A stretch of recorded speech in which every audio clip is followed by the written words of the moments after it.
C'est un autre genre d'affrontement sur le terrain politique. C'est toi qui va se jouer ce soir. Le Conseil national du Parti socialiste doit se réunir dans les minutes qui viennent. Oui, pour entériner ou pas l'accord de principe trouvé avec les Insoumis en vue des législatives. En présentiel ou en vidéoconférence, les 300 membres de ce Conseil devront se prononcer sous 24 heures. Et on est loin de la simple formalité, Victor Chabert.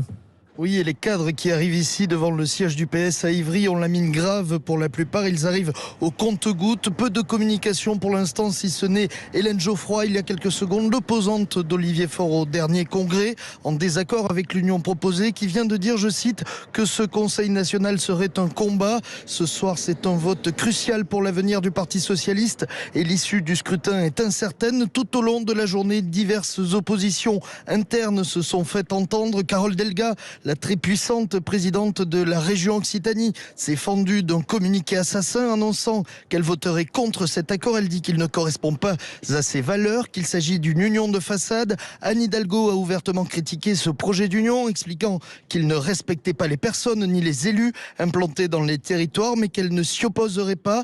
La Fédération de Paris devrait d'ailleurs s'abstenir ce soir. D'autres communiqués se sont montrés plus favorables, comme celui de Martine Aubry ou de la jeune garde de maires socialistes comme Johanna Rolland ou Nathalie Appéré. Pour elle, cet accord est nécessaire pour la survie du Parti socialiste. Au sein de la direction nationale du PS, on s'attend à un résultat très serré, notamment en raison du blocage opéré par les fédérations du Sud, celles qui pèsent le plus au Parti socialiste. Et paradoxalement, ce sont dans ces territoires qui sont les plus pénalisés par le projet d'union.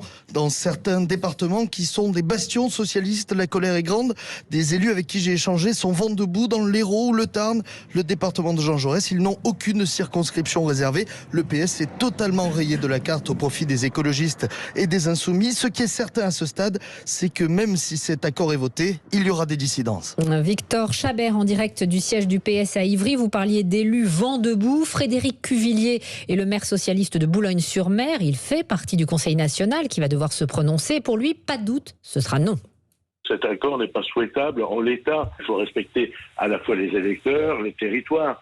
Moi, j'apprends que sur mon territoire, on aurait une inconnue qui viendrait de je ne sais quelle sensibilité, remettant en cause d'ailleurs les principes européens, alors même que des milliers d'emplois chez moi dépendent des échanges européens. Ça mérite quand même non seulement que des discussions, mais surtout qu'on reparte aux fondamentaux, parce que tout n'est pas négociable, en tout cas pas les valeurs et en tout cas pas l'engagement. Frédéric Cuvillier, le maire de Boulogne-sur-Mer, joint par Alexis de La Fontaine.